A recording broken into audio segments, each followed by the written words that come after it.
Hello and welcome to the Department of Deportation podcast, the DEPODcast, where you can get all your latest news on immigration, the border, and deportations. Don't forget to visit departmentofdeportation.com for all your latest news and merch. In this episode, we'll go over Kristi Noem spending every single day somewhere in the country battling illegal immigration. We'll go over Venezuela bending the knee and joining the list of countries to start taking back their immigrants. We'll go over immigration resources being removed in several parts of the country. And we'll go over South Florida continuing to be a hot spot for illegals. In our first couple clips, we'll see Kristi Noem visiting the southern border, which is really cool because the last couple days she's also visited the northern border and several sanctuary cities. In fact, her days have been absolutely packed full of trying to help us solve the immigration crisis, exactly what a director of Homeland Security should be doing. So this will be the first trip to the southern border for DHS Secretary Kristi Noem in that role. We were actually down here with her when she was here in May as the governor of South Dakota because she had been sending troops down to the southern border for years in support of Governor Greg Abbott's efforts down here. So we saw the DHS Secretary really taking it to the streets, quite literally, where she was out in New York as part of these ICE operations that we're seeing across the nation. Now, while she was down there on these ICE operations, they actually arrested who she says is a ringleader of the vicious Tren de Aragua Venezuelan gang. Says one of the things that she has kind of accomplished since she's been down here, really bringing attention to that. Now, she's also removed TPS for Venezuelan migrants. She has also frozen grant funding for NGOs when it comes to immigration. We know that that is a topic for Congress that they're going to be digging into. Need by the Border Patrol chief, who is actually Governor Abbott's former border czar, Mike Banks. So he will be down here as well. They'll be touring the area. Hi, everybody. Just got to Texas. We're here at the Texas-Mexico border. Listen, since President Trump has been in the office, we've had a 93% decrease in border crossings. That means that President Trump has secured the border with his policies. We're going to be here and working with our Border Patrol agents tomorrow to see what the situation is. We're going to get to work and get all these bad guys out of here. A bunch of dirtbags. So, we've seen Kristi join a long list of people that have joined the border from Trump's cabinet already, including the president and vice president themselves, which is really important. We see them out every single day, talking to the public, doing things, visible, actually visiting the problem areas, which is what all these cabinet members should be doing.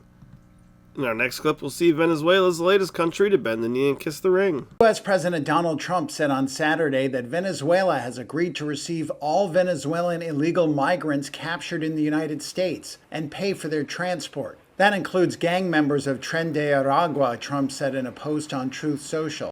So, Venezuela agreeing to take their illegals back is a great deal because they made up a big chunk of the TPS-protected immigrants that we were going to have trouble sending somewhere. In our next clips, you'll see where some of the illegal immigrant services are being pulled out from under them, which is absolutely perfect for getting people to be uncomfortable and self-deport. We'll even see one of them's one of those nifty little NGO groups that's part of the USAID payments. It doesn't make financial sense. That's what San Antonio's city manager says about keeping the Migrant Resource Center open. Well, he and other city leaders announced today that they are in the process of shutting down the facility on San Pedro Avenue, which had been open for more than 2 years. Katrina Weber is live at City Hall, where a briefing on that subject wrapped up just a little while ago. Katrina, it sounds like money is the big issue here. Well, that is the bottom line, but there are some other numbers at play, specifically the number of people who are going to that center seeking shelter each day. The Migrant Resource Center first opened back in July of 2022. It was the city's way of housing people under one roof after they arrived en masse from other countries. And according to city manager Eric Walsh, had taken to sleeping in the airport and downtown parks. At the height of the arrivals, Walsh says anywhere from 1,200 to 1,400 people were showing up at the center each day. Now, he says times have changed drastically. No longer necessary and no longer needed. We've seen a marked decrease of individuals transiting through San Antonio. And I think we've seen about an average of 12 over the last week per day. Walsh says currently there are 88 people inside the facility, which can house more than 700 people. The federal government has been reimbursing the city for the cost. Still, Walsh says it doesn't make sense to keep it open. The city is taking the first step in closing it by not accepting any new arrivals at the MRC. Then eventually it will close its doors for good. Of the 88 people who are there right now, Walsh tells us that 68 of those people already have their travel arrangements laid out. He says that once the others are taken care of, the center will shut down, and he says that could happen as soon as the end of the week, if not sooner. So we have reported on the nonprofit Al Otro Lado in years prior and the many ways they work to help migrant families. ABC 10 News reporter Madison Weil follows through with the group as it faces this new roadblock. It comes as President Trump has rolled out several executive orders on immigration. I was shocked. The nonprofit Al Otro Lado tells us they got an email notifying them they have to stop their legal orientation program immediately. We thought it would happen at some point, but not quite as fast as it did. Up until now, the legal orientation program has been federally funded. It's a nationwide program through the Department of Justice. It relies on local service providers and nonprofits like Al Otro Lado to provide legal services, education, and support to people inside immigration detention centers. So providing just an overview of the immigration process, what legal rights are, what asylum looks like, and other things like the credible fear interview. Noah Montague is a DOJ accredited representative with Al Otro Lado. That means he has the credentials to offer this legal support and education to those inside detention centers. It's something they've been doing weekly. But as he explains, now their federal funding has been cut. I feel these people are not going to have access to just information, right? So, a couple really interesting things in those clips. First off, in that immigration support center that's being eliminated, they went from 1,400 people visiting every single day to 12 in the last week. Also, we noticed that when the funding is cut off, that guy on the one video said that his services to immigrants get cut off. Well, I guess he's not doing it for free, is he? So, not a lot of charity for them.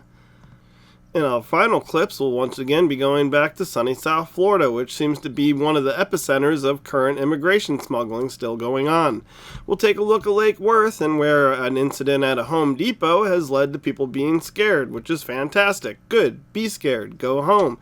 Then we'll see where the city of Lake Worth Beach's government doesn't actually mention citizens or any concerns about citizens or legal immigrants. They are in fact worried about the quote-unquote Central American community. Palm Springs police say they were carrying out an operation searching for trespassers at the store off Lake Worth Road. They landed on 3 trespass warnings, while Border Patrol agents issued 5 deportation arrests. They just so happened to be in the area looking for illegal immigrants. Shift in the city is concerning. I reached out to the city of Lake Worth Beach, which has heard about the activity but could not confirm any details.